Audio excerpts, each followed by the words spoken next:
Reservation के खिलाफ ये बहुत बड़ा अफवाह फैलाया गया है कि रिजर्वेशन के चलते समाज में गैर बराबरी बढ़ रही है। जो गैर संवैधानिक रिजर्वेशन इस देश के भीतर 5000 साल से चल रहा है, उससे गैर बराबरी है और उसी गैर बराबरी को बचाने के लिए इस संवैधानिक रिजर्वेशन का विरोध किया जा रहा है। इस बात को आप समझ लीजिए। आरएसएस के चीफ कौन होते हैं? मोहन भागवत। सब के सब चित्पावन ब्राह्मण होंगे। क्यों? सारा ज्ञान उन्हीं के ऊपर है। और यह सवाल पूछना चाहिए ना जो आरक्षण का विरोध करते हैं उनसे, कि तुम जो है ब्राह्मण पेट से पैदा हुए और पैदा होते ही तुमको सामाजिक प्रतिष्ठा मिल गई, इसमें तुम्हारा क्या योगदान है? भगवान के घर में एप्लीकेशन दिए थे कि नहीं हमको ब्राह्मण गर्भ में ही भेजिए। किसका अपराध है ये? मेरे माँ बाप कौन होंगे ये हम तय करेंगे, और मेरे माँ बाप का जो धर्म होगा, जो जाति होगी, उसके आधार पे आप मेरे साथ भेदभाव करेंगे। आप गलत कर रहे हैं कि हम गलत कर रहे हैं? आप संविधान का अपमान कर रहे हैं कि हम संविधान का अपमान कर रहे हैं? कहां से शुरू किए थे हम लोग? शुरू किए थे भारत मां के 4 सिपाही, हिंदू मुस्लिम सिख ईसाई। अब इधर से संबित पात्रा आकर कहेगा हिंदू हिंदू। देश का अपमान कौन कर रहा है? हम देश का अपमान कर रहे हैं, हम देश का विरोध कर रहे हैं। देश के भीतर दिन दहाड़े दिल्ली में, ये मैं नहीं कह रहा हूं कि कहीं सुदूर गढ़चिरौली में नहीं भाई साहब, दिल्ली में संसद मार्ग पे दिन दहाड़े देश का संविधान जला दिया गया। आपको पता चला? चलिए, आप सजग लोग हैं, इसका मतलब आप दिन भर जी न्यूज नहीं देखते हैं। देश का संविधान जला दिया गया। बाबा साहब भीमराव अंबेडकर, जिनको भारत रत्न दिया गया है, सरकार ने दिया है, हम लोग नहीं दिए हैं। हम लोग तो प्यार से बाबा साहब ही बोलते हैं। भारत रत्न दिया गया जिनको, उनके मुर्दाबाद के नारे लगाए गए। ये देशद्रोह है कि हम इस देश के गरीबों के, किसानों के, मजदूरों के हक की बात करते हैं। ये देशद्रोह। इस पर सोच विचार करके देखिए कि देश के भीतर चल क्या रहा है, क्या हो रहा है, आपके बुनियादी जीवन में क्या परिवर्तन आ रहा है, टीवी पे क्या दिखाया जा रहा है और प्रधानमंत्री अपने भाषण में क्या बोल रहे हैं। इसको आप मिला करके देखिए। आप मिला करके देखिए कि जो लोग आज इस देश के भीतर संविधान के ऊपर हमला कर रहे हैं, वही लोग मोदी जी को द ग्रेट पीएम बता रहे हैं। ये वही लोग हैं जो आरक्षण का विरोध कर रहे हैं। ये वही लोग हैं जो पति पत्नी का चुटकुला भेजते हैं। इस सिमिलरिटी को आप देख लीजिएगा। मैं आपको ध्यान से सिर्फ बारीक नज़र से देखने का अपील कर रहा हूं। जो व्यक्ति औरतों के खिलाफ चुटकुला भेजेगा वो मोदी जी का समर्थक होगा। जो इस देश के भीतर आरक्षण का विरोध करेगा वो मोदी जी का समर्थन होगा। जो इस देश के भीतर ये कहेगा कि बाबा साहब भीमराव अंबेडकर ने बहुत गलत काम किया कि इस देश में ऐसा संविधान लिख दिया, इस देश में मनुस्मृति होना चाहिए, वो मोदी जी का समर्थक होगा। इस चीज़ को आप देख लीजिए। आप उनके फेसबुक वॉल पे जाकर के देख लीजिए। आपके साथ अगर वो चाय की दुकान पे बैठे हैं तब आप उनसे बात कर लीजिए। इस देश के भीतर अंग्रेजी में बोलते हैं male upper caste sovereign patriarchal mindset का आदमी ही मोदी जी को सपोर्ट कर रहा है। और ये बात मैं क्यों कह रहा हूँ? ये बात मैं इसलिए कह रहा हूँ कि वो ये तर्क देंगे कि मोदी जी इसलिए देश के प्रधानमंत्री बन गए कि वो अपनी पत्नी छोड़ दिए। तो मैं ये कहता हूँ कि तुम्हारे बाबूजी भी अगर तुम्हारी माँ को छोड़ देते तो तुम पैदा होते? ये सवाल हम भी पूछते हैं। ये सवाल पूछना चाहिए कि नहीं पूछना चाहिए? और ये सवाल पूछना चाहिए ना जो आरक्षण का विरोध करते हैं उनसे, कि तुम जो है ब्राह्मण पेट से पैदा हुए और पैदा होते ही तुमको सामाजिक प्रतिष्ठा मिल गई, इसमें तुम्हारा क्या योगदान है? भगवान के घर में एप्लीकेशन दिए थे कि नहीं हमको ब्राह्मण गर्भ में ही भेजिए। किसका अपराध है ये? मेरे माँ बाप कौन होंगे ये हम तय करेंगे, और मेरे माँ बाप का जो धर्म होगा, जो जाति होगी, उसके आधार पे आप मेरे साथ भेदभाव करेंगे। आप गलत कर रहे हैं कि हम गलत कर रहे हैं? आप संविधान का अपमान कर रहे हैं कि हम संविधान का अपमान कर रहे हैं? इस देश के भीतर ये व्यवस्था क्यों है? कहते हैं कि मेरिट खत्म हो जाएगा अगर इस देश में रिजर्वेशन चलता रहेगा। तो एक बात बता दीजिए, रिजर्वेशन 1950 में लागू हुआ ना, उससे पहले तो एक रिजर्वेशन चल रहा था इस देश में कि सबको वेद सुनने का अधिकार नहीं था। जो वेद सुनता उसके कान में शीशा पिघला करके डाल देते। पुजारी जी का बेटा ऑटोमेटिक पुजारी हो जाता था। और बेचारा जो साफ सफाई करता है उसका बच्चा इस बात के लिए प्रेशराइज किया जाता है कि तुमको साफ सफाई ही करना पड़ेगा। ये रिजर्वेशन देश में चल रहा था कि नहीं चल रहा था? और आपको अगर आज के रिजर्वेशन से दिक्कत है तो मैं साफ साफ कहता हूं कि मान लीजिए कमरे में 100 कुर्सी है, 2% ब्राह्मण है इस देश में, 2 कुर्सी उसके लिए रिजर्व कर दीजिए, बाकी 98% अपने आप फ्री हो जाएगा। हमारी बात को उलट करके बोलते हैं, हम उनकी बात को पलट करके पूछते हैं। तुम जो है इस देश को चाहते हो कि वो सर के बल खड़ा हो जाए, हम कहते हैं कि सर जो इस देश जो है हमेशा पैर के बल खड़ा रहेगा। ज़्यादा जरूरी क्या है? इस बिल्डिंग में आप बैठे हुए हैं, इसकी छत जो है ये इस पे जो है नींव टिका हुआ है कि नींव पे छत टिका हुआ है? नींव पे छत टिका हुआ है ना। पेड़ जो होता है वो जड़ की बदौलत टिका होता है ना, लेकिन सारी सुंदरता जो है वो तो फूल पत्तियों में ही दिखाई देती है, जड़ को तो कोई देखता ही नहीं है। लेकिन जड़ यदि कमजोर हो जाए, जड़ यदि सूख जाए तो उसमें सुंदर फूल खिलेंगे। इस देश के भीतर जो मेहनत कश जनता है, जो गरीब दलित पिछड़ी अति पिछड़ी जनता है, उसको अगर आप मजबूत नहीं करेंगे तो देश मजबूत होगा? इस देश के भीतर जो कमजोर लोग हैं, जो पीछे छूट गए हैं, उनके बच्चों को यदि आप शिक्षा नहीं देंगे, उनके बच्चों को यदि आप नौकरी में समानता नहीं देंगे, उनको विशेष अवसर प्रदान नहीं करेंगे तो फिर देश मजबूत कैसे होगा? मान लीजिए ये मेरा शरीर है और मेरा हाथ बहुत लंबा हो जाए तो ये विकलांग होने की निशानी है ना। समाज का एक समुदाय ऐसा है जिसका 50% संसाधनों के ऊपर कब्जा है और बाकी जो 98% आबादी है वो बाकी 50% में अपनी जिंदगी गुजर बसर कर रहे हैं। आप देख लीजिए पूरा का पूरा कौन किसका अवसर छीन रहा है। धीरू भाई अंबानी के बेटा है मुकेश अंबानी, एप्लीकेशन दिए थे, पैदा होते ही वो अरबों के मालिक कैसे हो गए। और उनकी ही कंपनी में उनके पिताजी के जो नौकरी कर रहा था, जो एक बहुत ईमानदार सीईओ था, उसका बच्चा आज भी उनकी नौकरी कर रहा है। ये रिजर्वेशन है कि नहीं है, जरा हमको समझा दीजिए। रिजर्वेशन देना किसी का हक छीनना नहीं होता है। रिजर्वेशन देना वैसे जो पिछड़े हुए लोग हैं उनको विशेष अवसर देना होता है ताकि वो समाज की मुख्य धारा में शामिल हो सके। और इस देश के भीतर यदि आज लोग आरक्षण मांग रहे हैं तो उनकी समस्याओं को समझना बहुत जरूरी है। आज से पहले जाट क्यों आरक्षण नहीं मांग रहे थे? पटेल क्यों नहीं आरक्षण मांग रहे थे? मराठा, धनगर और मुसलमान क्यों नहीं आरक्षण मांग रहे थे? इससे पहले तो नहीं मांग रहे थे, क्योंकि वो अपना जीवन गुजर बसर कर पा रहे थे। उनका जो पारंपरिक काम था इससे उनका जीवन चल जाता था। अब मान लीजिए कि मेरे पिताजी किसान हैं, उनके पास 1 एकड़ जमीन है, अब हम 4 भाई हैं, तो वो 1 एकड़ जमीन 4 टुकड़े में बटेगा ना। छोड़ दीजिए 4 कहेंगे तो कहेगा 4 बच्चा पैदा क्यों किए, 2 ही बच्चा है, 2 ही मान लेते हैं। वैसे भी तो मानने की ही बात है ना। भाजपा का सब नेता को 8 गो 9 गो 10 गो बच्चा है और तब कहता है कि मुसलमान के चलते इस देश की जनसंख्या बढ़ गई है। आप देख लीजिएगा, मैं ऐसे ही किसी के ऊपर व्यक्तिगत आरोप नहीं लगा रहा हूँ। 2 बच्चा हैं हम तो 2 हिस्से में बटेगा ना। तो मेरे पिताजी उस 1 एकड़ जमीन पे खेती करके हमारा भरण पोषण कर रहे थे, लेकिन आधा एकड़ जमीन पे हम अपने बच्चों का भरण पोषण नहीं कर सकते हैं।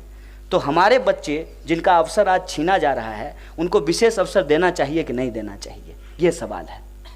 किसी का हक जो है मारने का सवाल नहीं है, जिसका हक नहीं मिल रहा है उसको हक देने का सवाल है। अब एक बात बताइए, मेरी माँ जब शादी करके आई तो उसको परिवार भी चलाना था, घर में खाना भी बनाना था और वो स्कूल भी जाती थी, तो उसके लिए ज़्यादा कठिन था ना। उस समय बाल विवाह होता था, उसमें मेरा दोष नहीं है, मेरे दादाजी का दोष है। मेरी माँ साड़ी पहन करके खाना बनाने के बाद स्कूल में पढ़ने के लिए जाती थी, तो वो खाना भी बनाती थी और स्कूल में पढ़ने के लिए भी जाती थी। वो ज़्यादा मेहनत कर रही थी ना। और तब जब मेरी माँ को नौकरी में विशेष अवसर दिया जाएगा, मेट्रो में उसके लिए एक बॉगी रिजर्व किया जाएगा, तब कहेगा कि ये महिलाओं को अधिकार देकर के पुरुषों के ऊपर अत्याचार किया जा रहा है। इस बुद्धि का कोई मतलब है? देश की यदि आधी आबादी पिछड़ी रह जाएगी, वो पढ़ेगी लिखेगी नहीं, तो देश मजबूत कैसे होगा? मान लीजिए 1 मिनट के लिए जाति छोड़ दीजिए, 1 मिनट के लिए लिंग से इसको समझने का प्रयास कीजिए कि बैलगाड़ी में 2 बैल होते हैं, ठीक है, दोनों अगर बराबर नहीं चलेंगे तो बैलगाड़ी चलेगी? आधी आबादी है औरत आपकी, अगर आप उसको पढ़ाएंगे लिखाएंगे नहीं, उसको विशेष अवसर नहीं देंगे, तो आपके विकास की जो गाड़ी है वो चलेगी। और आज औरतों ने ये साबित किया है कि जब उसको पढ़ने के लिए मिला, वो अंतरिक्ष में भी गई, आज फाइटर पायलट भी बन रही हैं, सेना में भी जाके नौकरी कर रही हैं, बच्चों को पढ़ा भी रही हैं और घर भी संभाल रही हैं। अवसर तो दे करके देखिए, तब हम अपनी मेरिट साबित करेंगे ना। आप अवसर देते ही नहीं और कहते हैं आपके पास मेरिट नहीं है। जो बच्चे पशुपालन कर रहे हैं, खेती कर रहे हैं, वो कॉलेज जा करके पास हो रहे हैं, अगर आप उनको एंट्री लेवल पे रिजर्वेशन दे देंगे तो वो ज़्यादा परफॉर्म कर सकते हैं। और हम एंट्री लेवल पे रिजर्वेशन की बात कर रहे हैं, एग्जिट लेवल पे किसी को रिजर्वेशन नहीं दिया जाता है। ये भी एक बहुत बड़ा भ्रम फैलाया गया है। एग्जिट लेवल क्या होता है कि मान लीजिए कि रिजर्वेशन के तहत ओबीसी को 27% सीट रिजर्व किया गया और उसका कट ऑफ जो है वो जनरल से कम होगा। ये भी सच्चाई नहीं है, ये भी जान लीजिए। बहुत सारे स्टेट में आज के समय में ओबीसी का कट ऑफ जो है वो जनरल से ज़्यादा होता है। मतलब 50% रिजर्व कैटेगरी में सीट डाल करके 50% सीट जो है, जो ओपन छोड़ा गया है, उसको 50% नॉन रिजर्व लोगों के लिए आप रिजर्व करके छोड़ दिए हैं। ऐसी व्यवस्था की जा रही है। ये सीधे सीधे संविधान के ऊपर हमला है। और रिजर्वेशन अगर सही तरीके से लागू होता, ये भी मैं सवाल उठा रहा हूँ, तो जितने भी विश्वविद्यालय हैं उसके जो रिक्त पद हैं, उस रिक्त पद को जाकर के देख लीजिए, वहाँ ओबीसी के सामने लिखा रहेगा NF, not for suitable. Dalit reservation देने के बावजूद दलितों के जो रिक्त पद हैं वो नहीं भरे जाते हैं, उसका बैकलॉग नहीं भरा जाता है। रिजर्वेशन के खिलाफ ये बहुत बड़ा अफवाह फैलाया गया है कि रिजर्वेशन के चलते समाज में गैर बराबरी बढ़ रही है। रिजर्वेशन के चलते गैर बराबरी नहीं बढ़ रही है। संविधान के द्वारा जो रिजर्वेशन दिया गया है वो समाज में गैर बराबरी को कम करने के लिए है। जो गैर संवैधानिक रिजर्वेशन इस देश के भीतर 5000 साल से चल रहा है, उससे गैर बराबरी है और उसी गैर बराबरी को बचाने के लिए इस संवैधानिक रिजर्वेशन का विरोध किया जा रहा है। इस बात को आप समझ लीजिए। महिलाओं को अवसर मिला, महिलाओं ने साबित किया। इस देश के दलितों, पिछड़ों, अति पिछड़ों को अवसर मिला, उसने साबित किया।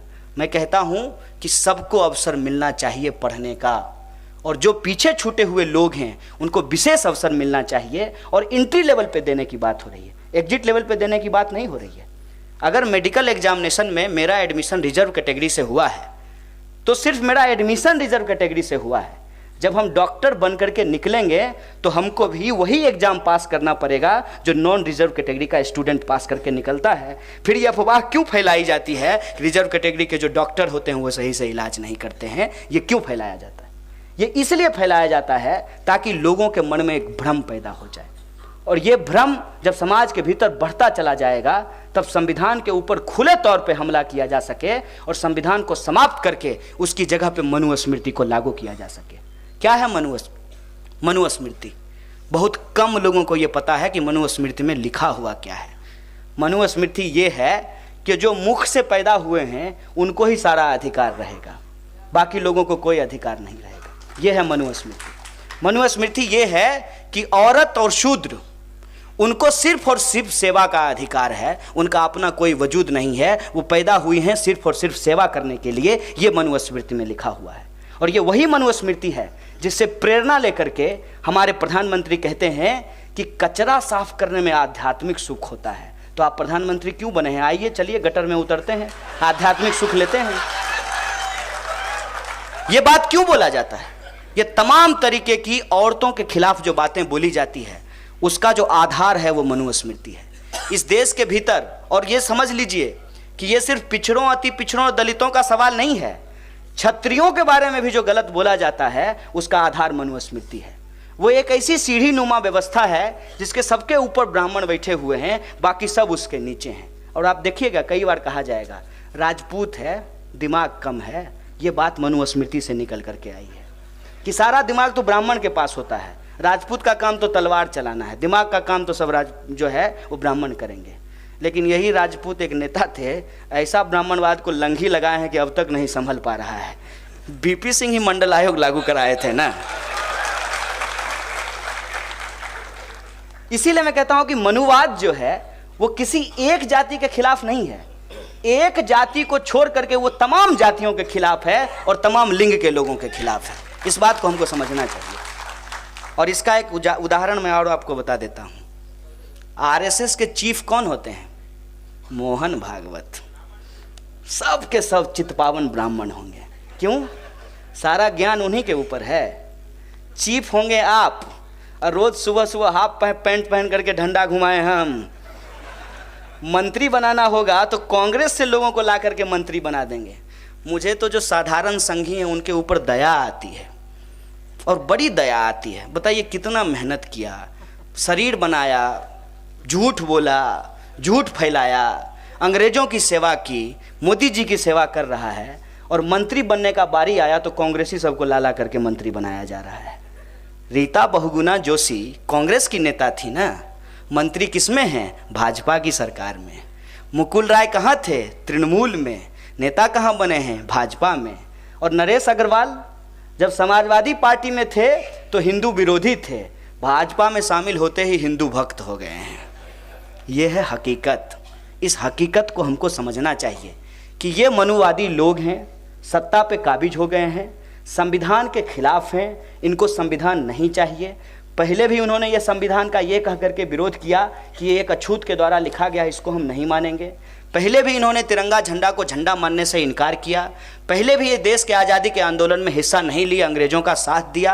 और आज जब सत्ता पे काबिज हो गए हैं, संविधान को धीरे धीरे धीरे धीरे कमज़ोर करके इस देश की जो लोकतांत्रिक प्रक्रिया है उसको समाप्त कर देना चाहते हैं। लोकशाही को ख़त्म करके तानाशाही हमारे समाज के भीतर स्थापित करना चाहते हैं। इसीलिए लोकतंत्र के भीतर भीड़ तंत्र को बढ़ावा दिया जा रहा है। ये कोई मामूली, तुमको हिंदू धर्म के बारे में पता ही नहीं है, तुमको भगवा रंग के बारे में पता ही नहीं है। ये भगवा रंग योगी आदित्यनाथ का रंग नहीं है, ये भगवा रंग संत तुकाराम का रंग है। ये बात तुमको याद कर लेना चाहिए। ये भगवा रंग इस देश के भीतर छत्रपति शिवाजी महाराज का रंग है। ये भगवा रंग साहू जी महाराज और संभाजी महाराज का रंग है। तुमको भगवा रंग का इतिहास नहीं पता है। तुमको यदि भगवा रंग का इतिहास पता होता तो तुमको ये मालूम होना चाहिए कि इस देश के लोग इतिहास बहुत बारीकी से पढ़ते हैं, और सही और गलत का नज़र उनके पास होता है, क्योंकि वो जानते हैं कि रावण भी भगवा वस्त्र धारण करके सीता जी का हरण करने के लिए आया था। ये इतिहास उनको पता है। तुम भगवा वस्त्र धारण करके और आज हम लोगों के सामने अपने आप को सबसे बड़ा हिंदू भक्त होने का जो दावा प्रस्तुत कर रहे हो, उसकी सच्चाई हमको मालूम है। निर्मोही अखाड़ा ने भाजपा के ऊपर आरोप लगाया है कि राम मंदिर के नाम पे 6000 करोड़ रुपया ये इकट्ठा करके रख लिए हैं, और मंदिर बनाने की बजाय दिल्ली में अपना पार्टी ऑफिस बनाए हैं। ये बात हम लोगों को दिख रहा है। ये बात हमको दिख रहा है कि जय श्री राम बोल करके नाथूराम का मंदिर बना रहे हो, तो हम जानते हैं कि हमको कौन सा हिंदू धर्म अपनाना है। जय श्री राम बोल करके जो नाथूराम के रास्ते पे चलते हैं, उस रास्ते पे ना चल के राम राम बोलने वाले, हे राम बोलने गांधी के रास्ते पे चलना हम पसंद करेंगे। क्योंकि गांधी एक ऐसे हिंदू थे जो कहते थे, रघुपति राघव राजा राम, पतित पावन सीताराम, ईश्वर अल्लाह तेरो नाम, सबको सम्मति दे भगवान।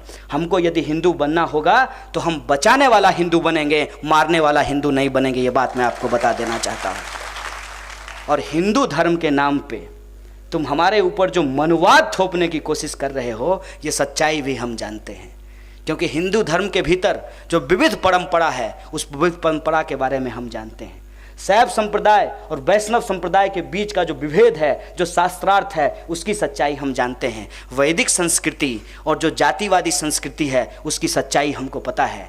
इसीलिए हिंदू धर्म का नाम लेकर के तुम जो अपनी राजनीति की दुकान चला रहे हो, ये दुकान हम तुमको चलाने नहीं देंगे। क्योंकि ये देश जितना हिंदुओं का है उतना ही मुसलमानों का है, जितना सिखों का है उतना ही ईसाइयों का है, जितना ईसाइयों का है उतना ही बौद्धों का है, और उतना ही पारसियों और यहूदियों का है, उतना ही उन लोगों का भी है जो किसी भी धर्म को नहीं मानते हैं। उनके लिए मानवता सबसे बड़ा धर्म होता है। इसीलिए इस बात के नाम पे, धर्म के नाम पे जो तुम गोरख धंधा चला रहे हो, ये तुमको हम चलाने नहीं देंगे। और धर्म की चाहे तुम जितनी भी साजिश रच लो। धर्म की चाहे तुम जितनी भी खाई खोद लो, लेकिन उस खाई में गिरने की बजाय अगर हम संघर्ष करेंगे, रोड पे यदि शहीद होंगे तो इस बात के लिए शहीद होंगे, सबको शिक्षा सबको काम, वरना होगी नींद हराम। गरीब हो या किसान, उसको मिले मजदूरी और उसके फसल का दाम। हिंदू हो या मुसलमान, महिला हो या पुरुष, दलित हो या आदिवासी, सबको मिलना चाहिए आत्मसम्मान। इस मुद्दे पे हम संघर्ष करेंगे, क्योंकि ये बात हम जानते हैं, जब पूरे दिल से किसी आंदोलन को लड़ा जाता है, तो जब अंग्रेज को हराया जा सकता है, तो अंग्रेज के चेले चपाटों को भी हम हराएंगे और इस देश के भीतर संविधान को बचा करके एक समता मूलक समाज का निर्माण करेंगे। अन्ना भाऊ साठे के रास्ते पे चल करके, संत तुकाराम के विचारों को मानते हुए, बाबा साहब भीमराव अंबेडकर के रास्तों पे चल करके भगत सिंह के सपनों का भारत बनाएंगे। इन्हीं शब्दों के साथ आप तमाम लोगों को शुक्रिया अदा करते अपनी बात को खत्म करूंगा। शुक्रिया। इनकलाब जिंदाबाद, हमारी एकता जिंदाबाद।